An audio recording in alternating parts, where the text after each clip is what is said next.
What is your concern about race relations in Virginia and America on this day that we remember Dr. Martin Luther King?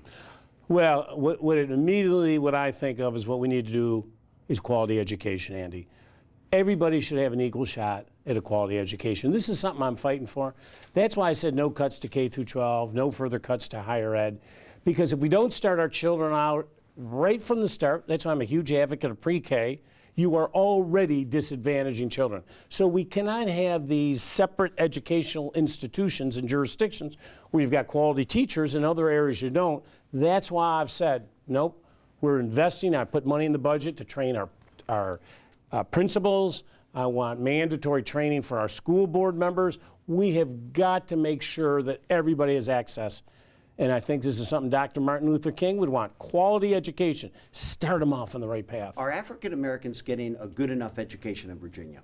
Some parts yes, some parts no. What do you do about the some parts no? Well, and I've talked about it. I think you were with me actually when I went to Petersburg and I said I'm sick and tired of people sitting around and complaining about the schools and nothing being done. So we've moved in with my Secretary of Education, Ann Holton.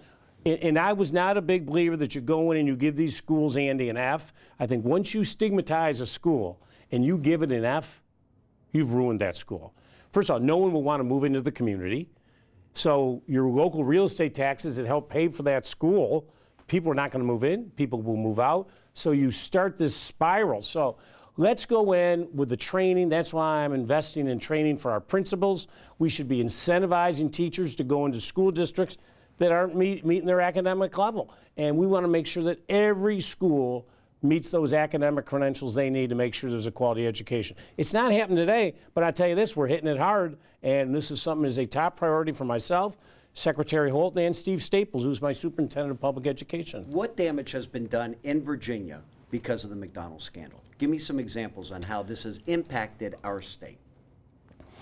Well, you know, when I travel all over the globe, I'll be honest, when I go outside the country, the issue hasn't been raised to me at all. I mean, but it is raised here in Virginia, sir. What damages have been done that you have seen?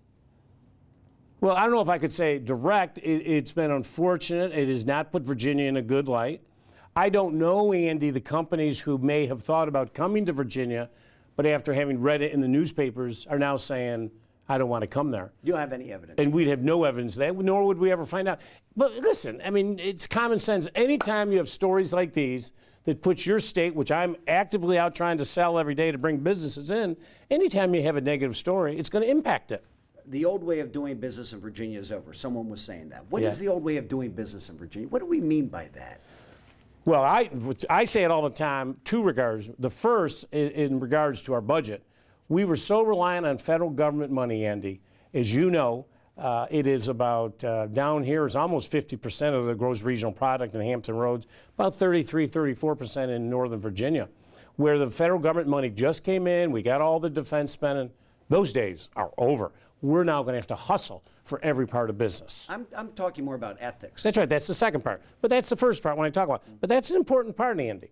So we got to hustle for business. The second part, you shouldn't have a system where a lobbyist or somebody who has an interest in legislation can give you $1 million. You could give me $1 million, not me, but because I have a $100 gift ban, but theoretically you could give a Virginia politician $1 million. As long as you report it, it's legal. Yeah. Why should politicians be taking trips to Kiowa Island? They shouldn't. They shouldn't. Why should they be getting Rolex watches? If you want to take a trip, like I do, pay for it yourself. I mean, nobody should be. Intangible gifts are done. Yes? Yes. Nobody should be taking you to Europe to visit uranium mines. It happens all the time. It should end. Will Sessoms is your friend. If you make a decision in life that you're going to go into public service, that's your choice. But you got to go in for public service, not to make money, not to get free trips. If you want to make that decision, which is your right to do it, but once you do that, you've got to move away. You can't be taken. That's why I put a $100 gift ban on myself, my family, and my entire administration, Andy, and their families. $100. You think the General Assembly is going to go along with that as well? The House has already said they would agree to a $100 gift ban, and I just don't see how the Senate doesn't do it. I mean, you've got the House in agreement with me, but I want a couple things, not just that. $100, I want, as you know, I vetoed the last ethics commission because it had no teeth. I want an ethics commission, has subpoena power to it, has the ability to investigate and sanction people who may violate it. Without that, it's meaningless. I want to get rid of this insane system we have where you can be on a board and commission in Virginia and you can vote on matters that help you, your family, your business partner. Got to end that. And then finally, this idea that you can raise money in special session, but you can't raise money in regular session. A session is a session. Why should you be able to raise money, Andy, in regular session and you're able to do it in a special? Doesn't make any sense. Will Sessoms is a close friend of yours. Very I close. saw you out there talking to him. Yes, very He's close. under fire, potential conflicts of interest. What do you want to say about his situation? Well, I want to, first of all, as I do with everybody, I want to let the facts come out. I don't know enough of the facts. I've read 1 or 2 stories in the newspaper. He is a close friend, just as Governor McDonald was a close friend. Let the facts come out, and I always wait till the facts come out and the investigation's done. What have you told Mayor Sessoms about this situation? Have you given him advice? I haven't. I ask, generally at this stage, I ask how you're doing, and if you were there listening to us, I basically talked about how's the city, do we have any big deals we're about to close, and how can I help you, was the extent of today's conversation. ERC contract, you said, is one of the worst you have ever seen. Yeah. That was the product of Bob McDonald. Yeah. People are saying what a great job he did. This is one area where his critics will say he did not do a good job. He gave us the ERC contract, 460 millions wasted. What do you want to say about Hundreds that? of millions wasted. Hundreds of millions of dollars. Terrible. Yeah, That's another black mark on his legacy. Well, nobody was watching the shop. All I can tell you on Route 460, I stopped it because we had spent $300 million, and we're still counting, Andy. This is going to cost us money to unwind this deal. We have bondholder money involved in it. Not a shovel had gone in the ground. We didn't apply for the permit. When you go over 600 acres of wetlands, you have to request and get a permit from the Army Corps of Engineers. We didn't even go through the permitting process. So I don't understand how you could spend. How does that happen? How do we hold politicians accountable when that happens? That's right. Now, that's. We don't. I mean, we're paying for it. But I have legislation in that I just did with Delegate Jones. Now, the Secretary of Transportation, the bill that he and I just introduced, has to sign it, the Secretary of Transportation, personally. No one was held accountable before. The tolls, worst deal I've ever seen negotiated. Can you do any more to pay down the tolls? I can't. I've done everything You've done everything you can. I've done everything I can. The word to the people in Portsmouth is Governor Terry McAuliffe has done everything he can. I paid, as you did, I did a reduction last year when I had the money to do it. I didn't do the deal. I did the best I could. But I'm also looking at the spaceport. I think that was one of the worst negotiated deals I've ever seen. Andy, want people to understand, I'm going through every single one of these projects in the Commonwealth, trying to bring, I've been in business my whole life, trying to make the government operate like a business and protect taxpayer dollars. Will you work, yes or no, will you work against new tolls on 264? Sure I will. Will you work against tolls on the high-rise bridge? Well, first of all, I don't want to. Monitor Merrimack. But listen to me. We now have the new HTAC legislation, which, as you know, just did the vote the other day, and they're putting some projects on. I've given these folks, as you know, I went to the first meeting. I think you were there.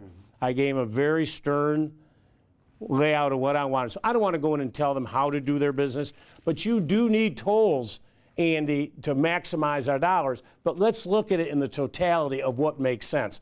Tolls that make sense, that do not inhibit commerce, do not affect one's quality of life, are what I like. But you can't build a transportation system without them. But they got to be sensible, they got to be reasonable, they got to be cost effective. But there have been some people talking, I don't think it's serious talk right now, but on tolls on 264, which they once were there, now they're talking about possibly putting them back on the connector between Virginia Beach and Norfolk. We are looking at those. Philosophically, would you be against that? Well, first of all, I don't want to prejudge the committee that I've asked to do this. They got to come back to me with recommendations. I think, Andy, anyone who's watching your show tonight will say, this guy has protected our taxpayer dollars. So I think they know the actions that I've taken so far, that I'm going to make what's in the best interest of the Commonwealth of Virginia and do everything I can to protect taxpayer dollars. I hope to be back to you within maybe 2 weeks with our whole new 460 and what my new proposal will be for 460, because there are merits to the road, evacuation, the trucks coming out of the port. There are merits to it, but it can't be so expensive that wipes it out. Yeah, they're talking about taking it to Zuni, but then you just come down to fewer lanes and it becomes a bottleneck anyway. You give me another 2 weeks, and I will be glad to sit with you and lay out my plans for you. But and remember, the CTB makes the decisions now, which is good. I've now got things back in front of experts who have to make decisions. Once the concept's done, we know we can permit something, it has to go, and they have to put it through a prioritization process. Aubrey Lane has done a spectacular job, he and his team. So let me tell you, if I say we're going to do something, let me tell you, take it to the bank, we're going to do it, but it's going to be done the most cost-effective way. Assaults on college campuses, 2 pieces of legislation. Do you support them? The legislation that requires Commonwealth's attorneys to be notified if there's a sexual assault on a college campus within 48 hours, and mandatory notations on transcripts if you're kicked out of a school. Well, that's my bill, so I do support that. Yeah. It's my bill. I support the notations. This is very important. But the other one, Commonwealth's Yeah, attorneys, listen, sure, everybody should be. As you know, the very sad circumstance, and I'm still talking to John and Susan Graham, Hannah Graham's parents, had there been some notation made back before, maybe that whole situation would not have occurred. I try to make decisions, Andy, that are in the best interest of keeping the Commonwealth safe. So I always will come down on the side of more notification. I've come out with very common sense gun restrictions. Very common sense. I'm a gun owner. I take my sons hunting. I love to hunt. But you know what? There are certain criminal elements, Andy, that should not own guns. That's common sense. Why should you not have to go through a background check? You go through background checks on almost everything you do in life, but we don't require you to get one for a gun? Come on. Now, but what about Commonwealth's attorneys? Should they be notified within 48 hours? I'd be open to that, sure. Okay, you are calling on 1,920 unlicensed daycares to become licensed. Yeah. You said 50 children have died in daycares. Yeah. What is your proposed legislation calling for? Well, here's the situation we have in the Commonwealth today. And the Washington Post, as you know, did a major expose on this and talked about all of these homes where there is literally no supervision. They don't count family members, don't get added into the number. Mine is the total number of children that are in that home that receive state subsidies. They should get licenses from us to make sure that there are some basic protections. Why should daycares be licensed? So that you don't have our children in homes where there are too many children and you don't have the supervision, and you had that very unfortunate circumstance, which we just had here in the Commonwealth, where that child died in a fire because there were too many children and they couldn't get the children out of the house. What do you say to daycares who say it's unfair burden to get a license? First of all, we would do this in a process. What's the burden? It's not a difficult burden. You get licenses for everything that we do. But I'm sorry, Andy, I will come down every time on the side of keeping our community safe. When you drop off your loved one at work or school, you want to make sure that you've done everything humanly possible to keep that environment safe. It's not going to be a burdensome process to get a license. And the people who say it's burdensome, when those people put up red flags, Andy, they're exactly the type of folks that, that I wonder about. Why should you be concerned? It's just a common sense thing to make sure our children are safe. Have you done a good job in that? Listen, I say 95, because I focus on economic development. That's why I ran for governor, diversifying the economy, protecting specifically Hampton Roads region from defense cuts. But You spent a lot of time here. rightfully so, because you're the most vulnerable. 50% of your gross regional product related to defense cuts. October 1, I talked to Congressman Ridgel and Scott today. We cannot allow this to happen. But I'm proud to say that we've done about 270 economic development deals, almost $5.6 billion in economic development, which, Andy, is double what any governor in the history of the Commonwealth of Virginia has ever done in their first year. Double. I just let the numbers speak for themselves, and guess what? That's just an appetizer. I'm just starting.